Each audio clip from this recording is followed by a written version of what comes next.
दोस्तों, इस रिपोर्ट में मिडिल ईस्ट की खबरों के साथ साथ व्हाट्सएप को लेकर एक जरूरी इंफॉर्मेशन आप लोगों के साथ शेयर करेंगे। व्हाट्सएप पर ही व्हाट्सएप को लेकर बहुत तेजी के साथ एक खबर वायरल हो रही है। क्या कल से व्हाट्सएप के नियम बदल रहे हैं? क्या कल से सरकार आपके व्हाट्सएप पर निगरानी रखने वाली है? क्या कल से आपकी व्हाट्सएप की हर एक कॉल को रिकॉर्ड किया जाएगा? हर एक रिकॉर्डिंग को सरकार अपने पास सेव रखेगी? बहुत सारी बातें चल रही हैं।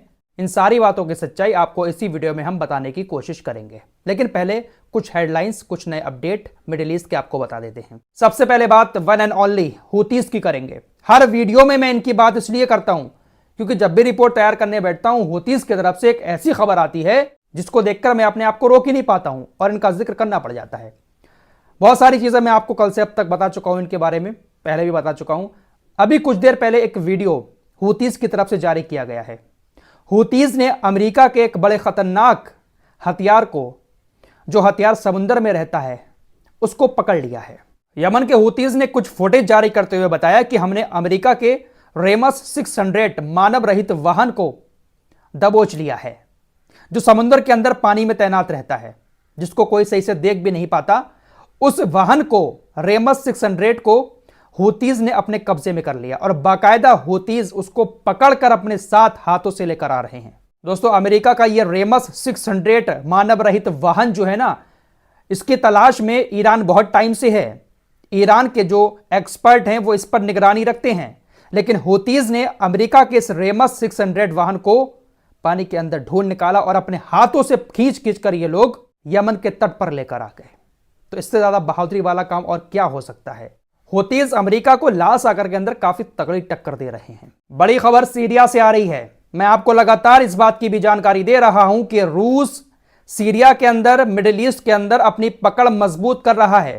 परसों ही आपको बताया था कि सीरिया के अंदर जो गोलान हाइट्स है, जहां पर इजरायली सेना ने कब्जा कर रखा है, यहूदियों ने अपनी बस्ती बना रखी है। सीरिया के अंदर इजराइल के अड्डों से थोड़ी ही दूरी पर रूस ने अपने सैन्य ठिकाने बनाना शुरू कर दिए हैं। रूस का एयर डिफेंस सिस्टम भी सीरिया के अंदर तैनात रहता है। इजराइल ने आज 10 बमों को टारगेट करके सीरिया की तरफ दागा। साथ ही साथ 3 क्रूज मिसाइलें भी सीरिया की तरफ छोड़ी, जिनको रूस के एयर डिफेंस सिस्टम में रास्ते में ही मार गिराया। सिर्फ आयरन डोम ही एक बहुत बड़ी चिड़िया नहीं है जो फुस हो चुकी है। पूरी दुनिया में एयर डिफेंस सिस्टम का अगर जिक्र आता था तो इजराइल के आयरन डोम का नाम सबसे पहले लिया जाता था, बिकाऊ और दलाल मीडिया के द्वारा। लेकिन उस आयरन डोम नाम की चिड़िया की कैसी हवा निकली है, कैसे पर कतरे गए हैं हमास के हमले के बाद। अब पूरी दुनिया इस बात को समझ चुकी है कि आयरन डोम को हम कैसे धोखा दे सकते हैं। हिजबुल्लाह भी अब लेबनान के बॉर्डर से ऐसे हमले कर रहा है जिसको इंटरसेप्ट आयरन डोम नहीं कर पा रहा है। लेकिन रूस के एयर डिफेंस सिस्टम ने 3 क्रूज मिसाइल और 10 बमों को इजराइल के मार गिराया। जो काम, जो बातें इस्लामिक देशों की तरफ से नहीं बोली जा रही हैं, वो दूसरे देश कर रहे हैं। ब्राजील के बारे में मैं आपको लगातार जानकारी दे रहा हूं। ब्राजील ने अपने सारे राजनयिक संबंध इजराइल से खत्म कर लिए हैं। इजराइल के राजदूत को वापस भेज दिया है। ब्राजील के राष्ट्रपति लूला डे सिल्वा ने कहा कि इजराइल वो काम कर रहा है जो काम हिटलर ने भी नहीं किया। हिटलर ने जिस तरह से नरसंहार इजराइलियों का किया था, उससे बड़ा नरसंहार इजराइल गाजा के लोगों के साथ कर रहा है। इनके इस बयान को लेकर इजराइल को बहुत ज्यादा मिर्ची भी लगी थी। फिलहाल कोलंबिया ने ब्राजील के राष्ट्रपति लूला डे सिल्वा के इस बयान का समर्थन किया है और कहा है कि हम भी इस बात से सहमत है कि हां, इजराइल हिटलर से भी बड़ा नरसंहार गाजा के अंदर कर रहा है। उधर इजराइल ने अभी भी गाजा पर अपने हमलों को बंद नहीं किया है। इजराइल की सेना रोजाना हवाई हमले कर रही है और सैकड़ों लोगों की जान जा रही है। पिछले 24 घंटे की बात करें तो इजराइल ने गाजा पर 11 हमले किए हैं और इन 11 हमलों में 118 लोगों की जान चली गई है, 168 लोग घायल हैं। जो लोग घायल हैं वो मलबे के नीचे दबे हुए हैं। जिन लोगों की मौत हुई है उनके शव सड़कों पर पड़े हुए हैं, मलबे के नीचे दबे हुए हैं।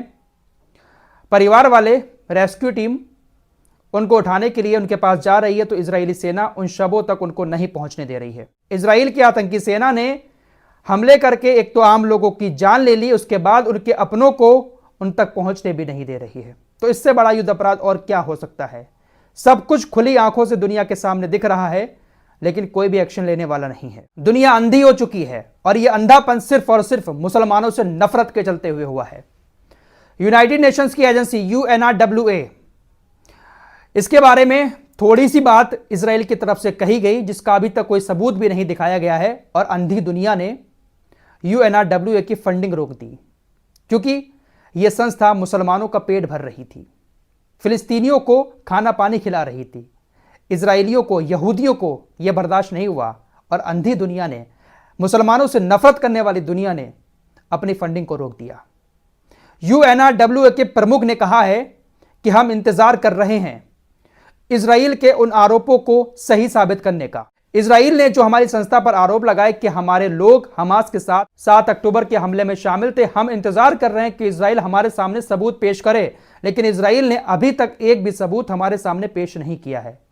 कितने लोग थे, क्या उनके नाम थे और किस तरह से उन्होंने हमास की मदद की थी, इजराइल एक भी सबूत नहीं दिखा पा रहा है।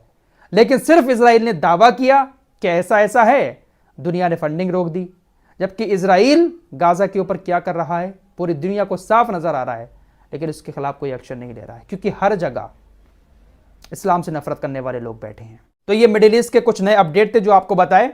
फिलहाल अब चलते हैं व्हाट्सएप की तरफ। दोस्तों, व्हाट्सएप को लेकर सोशल मीडिया पर कुछ इस तरह के बहुत सारे मैसेज वायरल किए जा रहे हैं। बहुत सारे मेरे पास आए हैं, कल से आपके पास भी ये मैसेज आए होंगे।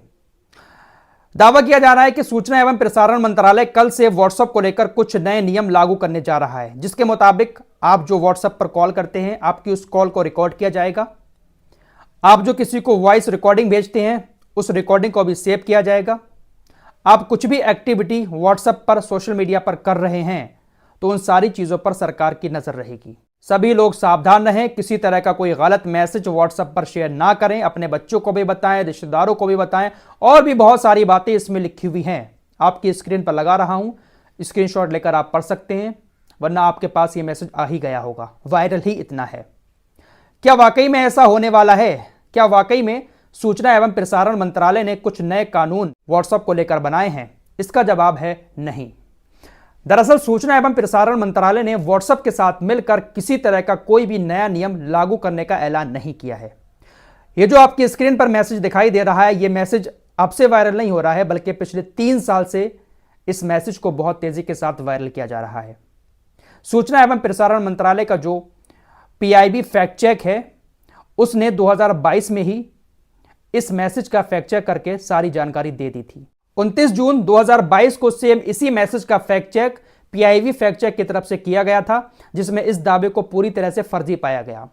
PIB फैक्ट चेक की तरफ से यह भी जानकारी दी गई कि हमने व्हाट्सएप से भी इस बारे में बातचीत की, व्हाट्सएप ने भी इस तरह के दावों को फर्जी बताया। फिलहाल व्हाट्सएप के नए नियम कानूनों को लेकर यह जो मैसेज वायरल हो रहा है, यह पूरी तरह से फर्जी है।